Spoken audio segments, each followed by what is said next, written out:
Eric Bullard, who's just a scuzzbag beyond all scuzzbags, a longtime nemesis of Andrew Breitbart's, and Andrew used to mock him for being a George Soros tool. Eric Bullard tweeted something out about how it was a puff piece on a former Breitbart bottom feeder. Number of critics, liberals, Dems quoted in piece, 0. Well, I mean, you can find leftists to criticize me all over the internet. It really is not particularly difficult, including Eric Bullard. But this is my favorite part. I was trying to favorite this. I only have one favorite on Twitter. It is Chris Evans saying he genuinely dislikes me. So I really wanted to favorite this, but Debra Messing unfortunately blocked me. Debra Messing, the horrific actress from Will and Grace, has never been in anything since she can't act her way out of a paper bag. But she tweeted out that this article about me is why she canceled her subscription to the New York Times. She actually canceled her subscription to the New York Times because they ran an objective article about me that wasn't a hit job.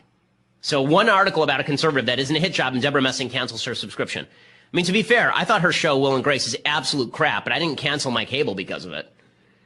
And I think she's a terrible, terrible actress, but I didn't say I'm not using TiVo anymore. So well done, Debra Messing. Apparently then she spent the weekend painting a live horse or something, so I'm afraid that article may have driven her a little bit out of her mind. So I feel a little bit bad for that. I'm sorry, Debra Messing, that your life was ruined by having to read views with which you disagree. I guess life is very tough when you're a multi-million-dollar actress who hasn't made anything in 15 years and now is getting to be cast in a reboot of your own garbage show in the first place. Okay, terrible example for that site.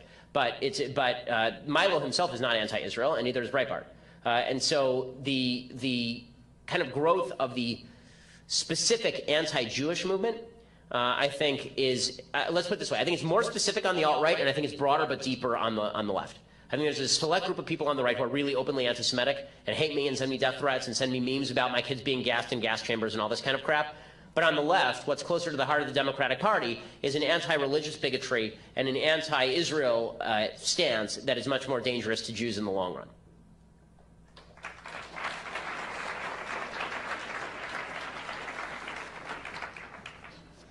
Hi, Ben. So earlier tonight and throughout a lot of the videos I've seen you in, you've made comments about how the government is, incompetent, incapable, generally bloated. And being a libertarian myself, I couldn't agree with you more. So my question is, which of your positions that aren't direct, life, liberty, property, natural rights protections, which of them do you think the government should be stepping in, and why should we have this bloated, incompetent government stepping in on those positions? So we shouldn't have the bloated, incompetent government, particularly on the federal level, stepping in. I think local government is a slightly different issue because it's closer to home. So I have a sort of Montesquieu position on the role of local government. So I said earlier about spending on mental health facilities, for example. I specifically mean local facilities. I don't mean federal facilities, because local government tends to be a little bit less inefficient than federal. Like, the bigger the government gets and the more distant it gets from the people who actually elect it, the less you know your legislators, the less you know the people who are in charge of the money, the more inefficient the government tends to get and the more bloated it tends to get. So I think that there can be the idea, and the founders thought this too, there could be baseline kind of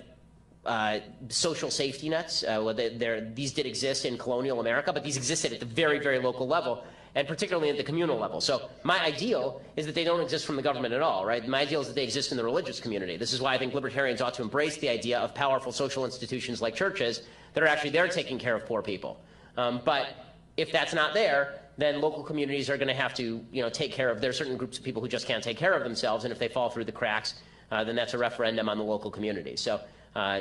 But beyond that, I don't think that the federal government has a role in nearly anything, neither did the founders, which is why the Constitution is, a 5,700-word document that governs the entirety of the federal government. Thank you.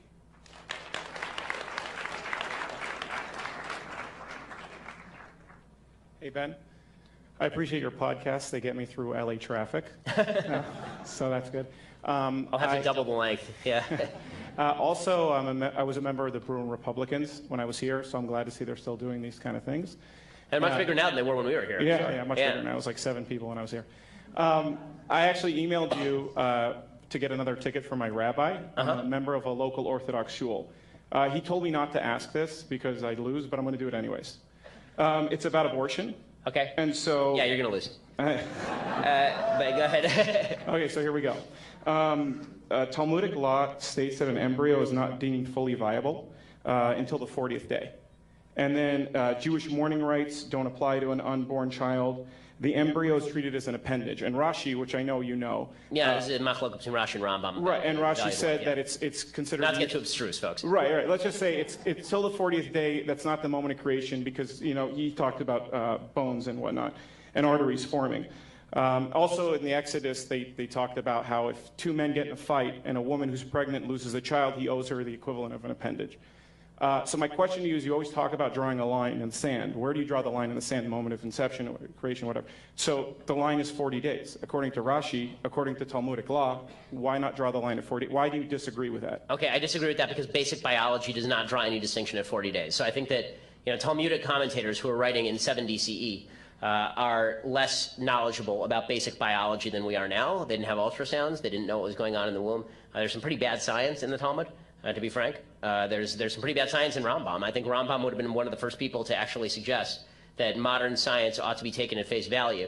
That said, even in the Talmud, there's no notion that you can abort at will before 40 days. So there's serious halachic authorities, not to get too deep into Jewish law, but there's serious halachic authorities, many of them, who have talked about the availability and use of abortion before 40 days, and the vast majority decision, from what I understand, is that it is essentially forbidden except in exigent circumstances. So they set a different standard with regard to is it a life or is it not a life, Talmudically, but that doesn't actually change the behavior of whether you're allowed to obtain an abortion by choice before 40 days. So one follow-up, assuming not that the mom... By the way, I don't form my opinions. This is one of these issues where I don't form my opinion. Now, let's get to the main topic. So, today's topic is capitalism and the First Amendment. And unfortunately, capitalism has gotten a really bad rap, particularly among people of our generation. I'm barely still of your generation. All right, so I'm going to hold on to that signifier as long as I possibly can. Too many young Americans don't know anything about capitalism. They don't know why it's good. They think socialism is good. There's a Harvard Institute of Politics poll in spring 2016, and it found that Bernie Sanders, that loon bag, was the only major candidate with a net positive rating among 18 to 29-year-olds. 54% viewed him favorably, compared with just 31% who viewed him unfavorably. And now they're making the argument we should lower the voting age to 16. I can't see how that goes wrong. The same poll showed that only 42% of young Americans supported capitalism. 33% said they supported socialism, as in full-scale socialism. Like 1 in 3 young Americans supports full-scale socialism. Fully 50% of all Democratic voters said they favored socialism over capitalism. 1 in 2. That's probably because young people are too young to remember when socialist nations like the USSR actually threatened nuclear destruction, when they murdered tens of millions of people. I mean, there still are some there's still some Soviet-style dictatorships, right? The communist Chinese are still imprisoning millions and billions of people under repressive, harsh rule. North Korea, obviously, is still a communist paradise where people are shipped off to gulags. But the idea of socialism has become very popular among young people. And the reason that it's become popular among young people is because they've been told that it is moral. Not that it works, not that it's great, but that it's moral. It's fair. And we all like things that are fair. If we're in a room and somebody has more money and somebody has less money, wouldn't it be more fair if we just pooled the money and then we split it up evenly among the participants? Just like the cookies in kindergarten. Except, of course, that's not the way the world works, and that's not actually moral. Because in a free country, wealth and the capacity to gain it is largely contingent on the decisions that you make. It doesn't just fall upon you. Most wealth in the United States is not inherited. Most wealth in the United States is created over the course of lifetimes by people who engage in economic activity and commerce. Capitalism is good because capitalism is freedom. Socialism is bad because socialism is tyranny.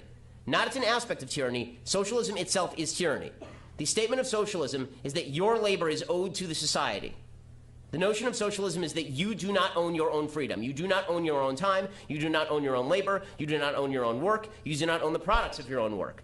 The basic notion of capitalism is you own all of those things, and now you have to engage in free exchange with someone else who does not owe you anything.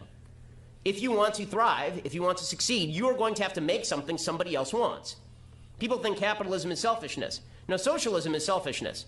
The notion that I have to somehow supply you the money so you can sit in your basement and paint with watercolors.